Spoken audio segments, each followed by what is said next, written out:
Assalamu alaikum wa rahmatullahi wa barakatuh. Parfois, tout commence par un instant que personne ne remarque. Un moment discret, presque banal, mais qui peut bouleverser toute une existence. La guidance d'Allah ne descend pas toujours dans des circonstances extraordinaires. Elle peut apparaître dans le silence, dans une lecture inattendue, dans une simple rencontre avec une parole qui touche le cœur au bon moment. C'est ainsi que l'histoire racontée par le Dr Zakir Naik prend tout son sens. Un savant japonais, reconnu pour son intelligence, sa rigueur et sa logique, vivait dans un monde dominé par la science et les faits. Il n'était pas musulman. Il ne cherchait pas l'islam. Il n'avait pas cette intention. Mais il avait quelque chose de plus précieux encore, une quête sincère de vérité.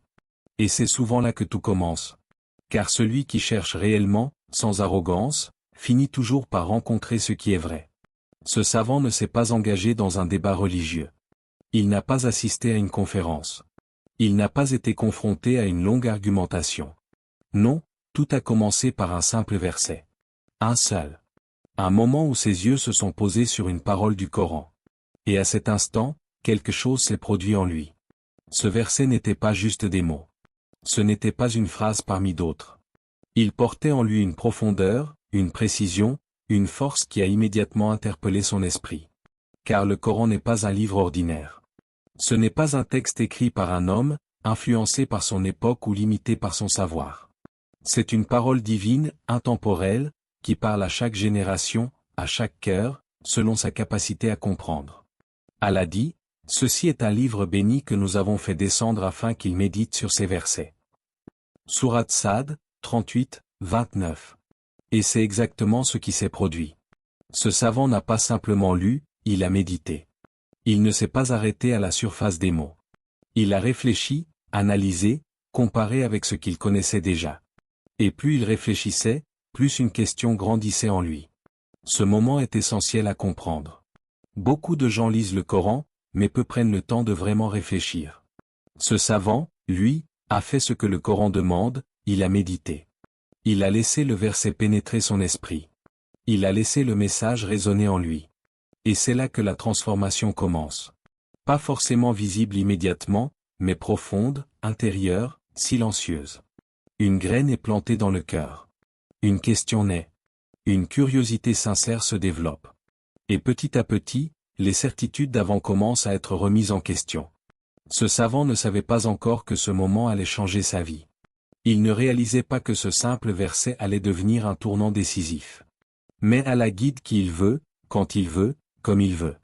Et parfois, il choisit un instant précis, une lecture précise, pour ouvrir un cœur.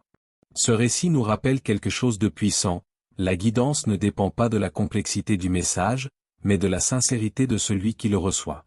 Un seul verset peut suffire. Une seule parole peut éveiller une âme.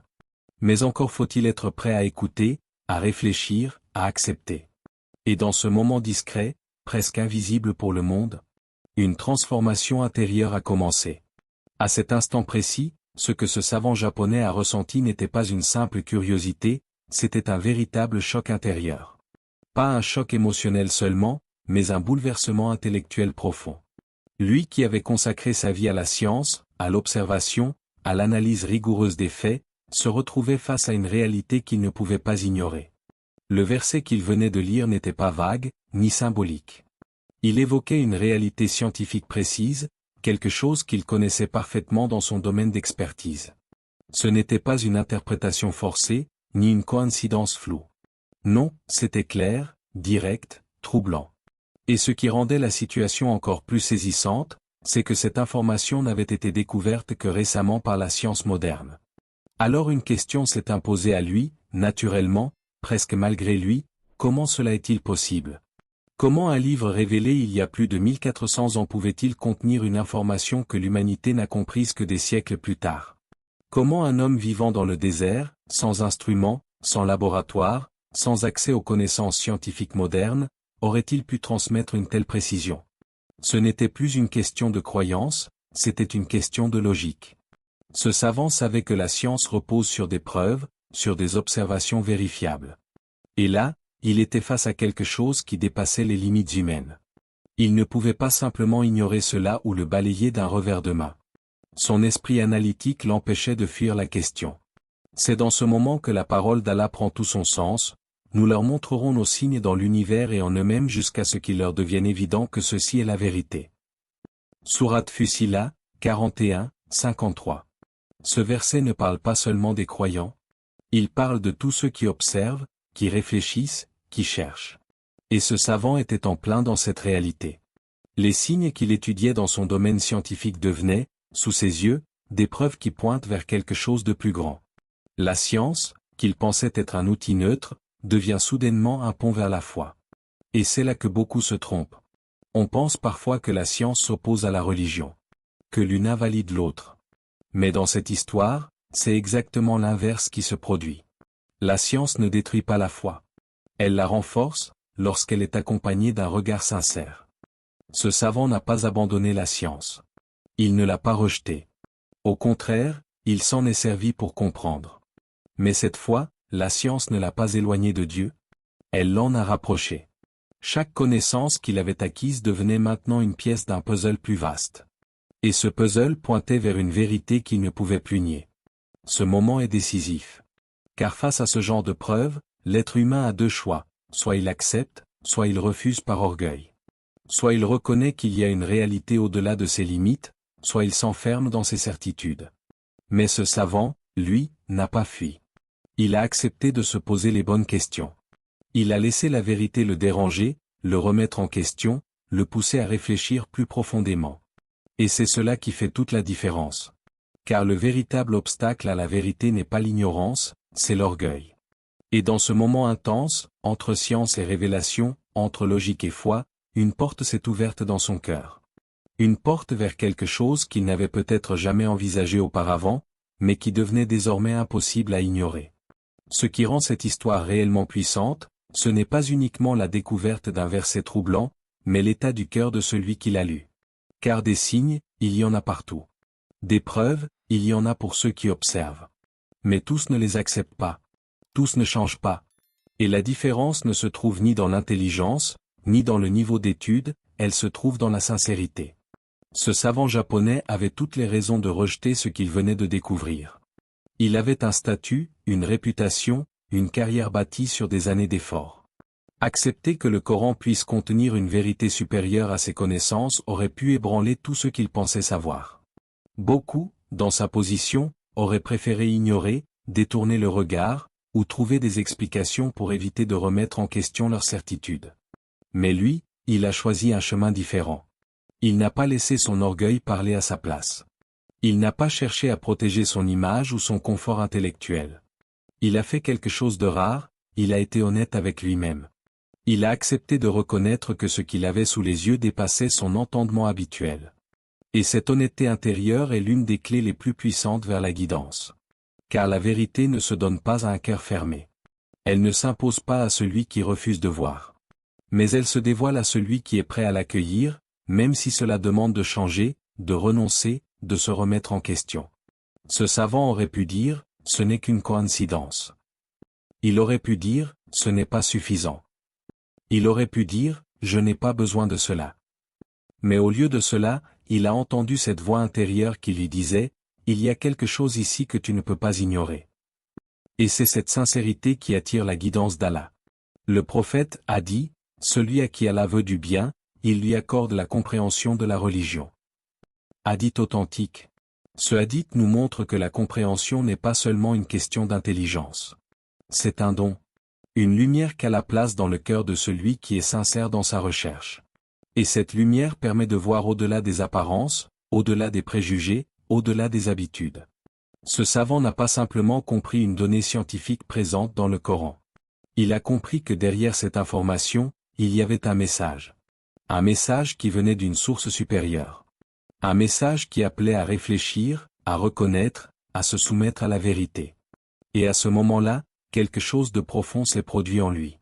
Son cœur s'est ouvert. Ce n'était plus seulement une réflexion intellectuelle. Ce n'était plus seulement une analyse logique. C'était une prise de conscience. Une reconnaissance intérieure que ce livre ne pouvait pas être d'origine humaine. Et lorsque le cœur reconnaît la vérité, il ne peut plus revenir en arrière de la même manière. Cette étape est essentielle, car beaucoup de personnes arrivent à comprendre certaines vérités, mais ne vont pas jusqu'au bout. Elles restent bloquées par la peur, par le regard des autres, par l'attachement à leur ancienne vie. Mais ce savant, lui, a franchi cette barrière.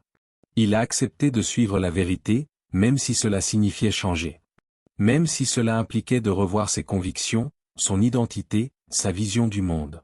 Et c'est cela, la sincérité véritable, accepter la vérité, même lorsqu'elle nous dérange, même lorsqu'elle nous demande un effort, même lorsqu'elle bouleverse notre vie.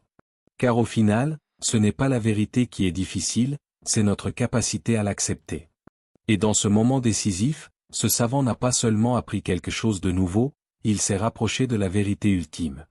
On imagine souvent que la transformation d'une vie nécessite des années de recherche, des dizaines de livres, des débats longs et complexes, mais la réalité est parfois tout autre.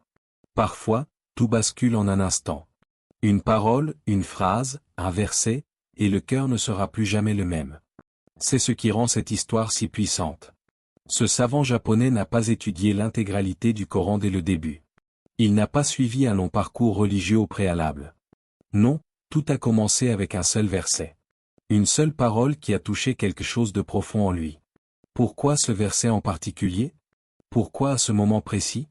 La réponse est simple, mais profonde, parce qu'il était prêt intérieurement. Il y a des personnes qui lisent des dizaines de versets sans être touchées. Et d'autres qui lisent une seule ligne, et leur cœur s'ouvre. La différence ne réside pas dans le nombre de versets, mais dans l'état du cœur au moment où il reçoit le message. Le Coran n'est pas un livre comme les autres. Il ne s'adresse pas uniquement à l'intellect. Il parle directement à l'âme. Il touche une dimension intérieure que les mots ordinaires ne peuvent pas atteindre. Et lorsque cette connexion se produit, elle dépasse toute logique purement rationnelle. Allah dit, Allah guide vers sa lumière qui il veut. Sourate An-Nur, 24h35. Cette lumière dont parle Allah n'est pas visible avec les yeux. C'est une lumière intérieure. Une clarté qui permet de distinguer le vrai du faux, le sens du vide, la vérité de l'illusion. Et lorsque cette lumière atteint un cœur sincère, elle le transforme. Ce savant était déjà dans une démarche de recherche. Il cherchait la vérité, même sans savoir où elle se trouvait. Et lorsque ce verset est venu à lui, il a agi comme une clé. Une clé qui a ouvert une porte qu'il n'avait peut-être jamais explorée auparavant. À partir de ce moment, sa perception a changé. Ce qu'il voyait avant comme un simple texte religieux est devenu une parole vivante. Ce qu'il considérait comme extérieur à son domaine est devenu profondément lié à sa propre quête. Et ce qui n'était qu'une lecture est devenu une expérience intérieure. C'est cela, la puissance du Coran. Il ne s'impose pas, il pénètre doucement. Il ne force pas, il éclaire. Et lorsqu'il éclaire un cœur prêt, il provoque une transformation qui dépasse les mots.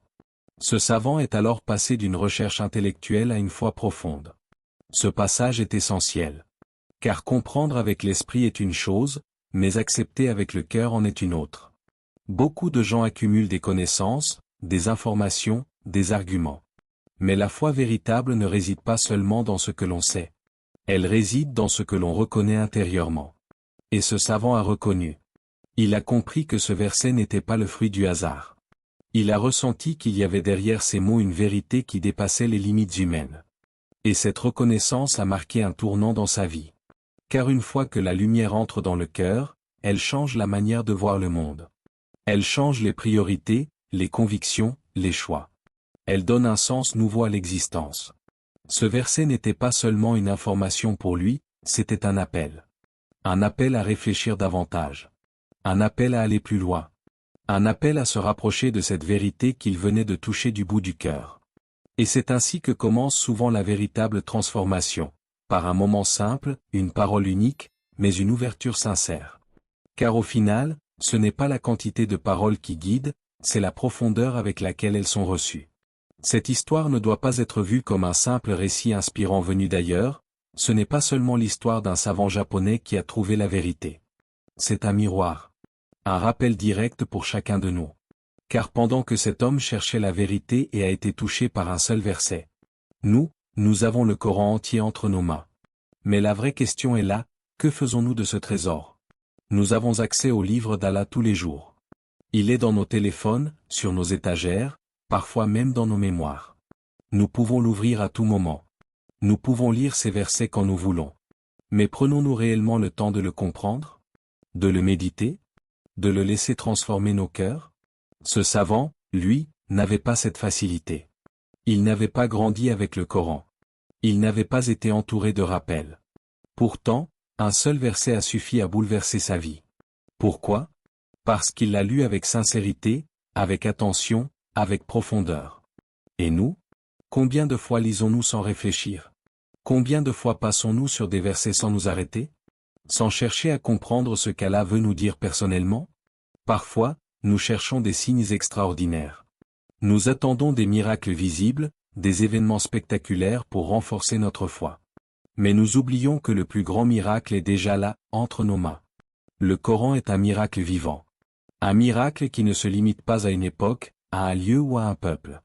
Un miracle qui continue de parler, de toucher, de guider, jusqu'à aujourd'hui.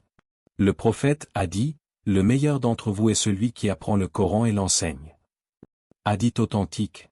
Ce hadith nous montre que notre relation avec le Coran ne doit pas être passive. Il ne s'agit pas seulement de lire, mais d'apprendre. Et pas seulement d'apprendre, mais de transmettre. Car chaque verset que tu comprends peut devenir une lumière pour quelqu'un d'autre.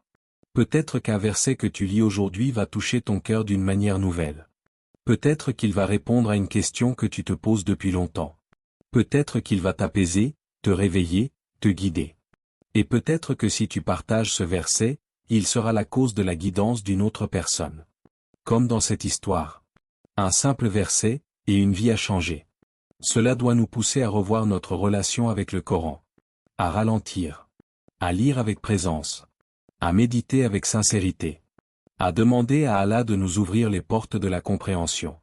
Car le Coran n'est pas un livre que l'on termine, c'est un livre qui nous transforme. Et la réalité, c'est que beaucoup d'entre nous sont entourés de lumière, mais ne prennent pas le temps de la voir.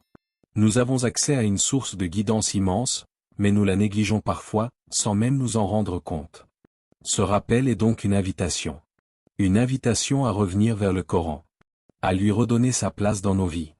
À ne plus le considérer comme quelque chose de secondaire, mais comme une priorité. Car au final, ce n'est pas la quantité de versets que tu lis qui compte, mais l'impact qu'ils ont sur ton cœur. Ne sous-estime jamais la puissance de la parole d'Allah. Un seul verset peut réveiller une âme. Un seul verset peut changer une direction. Un seul verset peut rapprocher une personne d'Allah. Et peut-être que ce verset est celui que tu liras aujourd'hui. Cette histoire nous rappelle une vérité profonde. La guidance ne dépend ni de la culture, ni du pays, ni du niveau d'intelligence. Elle dépend du cœur. Ce savant japonais, malgré son savoir immense, a su rester humble face à la vérité. Et c'est cette humilité qui l'a guidé vers l'islam. Un seul verset, une seule réflexion, et toute une vie a changé. Cela nous montre que le Coran n'est pas un livre à lire rapidement, mais un message à méditer profondément. Chaque mot a un sens, chaque verset peut être une clé. Peut-être que la guidance que tu cherches est déjà dans un verset que tu n'as pas encore compris. Aujourd'hui, prends ce rappel pour toi. Connecte-toi au Coran. Lis-le avec ton cœur, pas seulement avec tes yeux. Et demande à Allah de te guider, sincèrement. Index revers pointant vers la droite blanc. Abonne-toi à l'Islam Connect, partage cette lumière autour de toi, et sois une cause de guidance pour les autres. Personne avec les mains jointes, merci d'avoir ouvert ton cœur à cette parole. Que la paix d'Allah t'accompagne dans chaque étape de ta vie. Allah dit, ô mes serviteurs qui avez commis des excès contre vous-mêmes, ne désespérez pas de la miséricorde d'Allah. Sourate Az-Zumar, 39, 53. Que Allah nous guide, nous éclaire et raffermisse nos cœurs dans la vérité. Amma.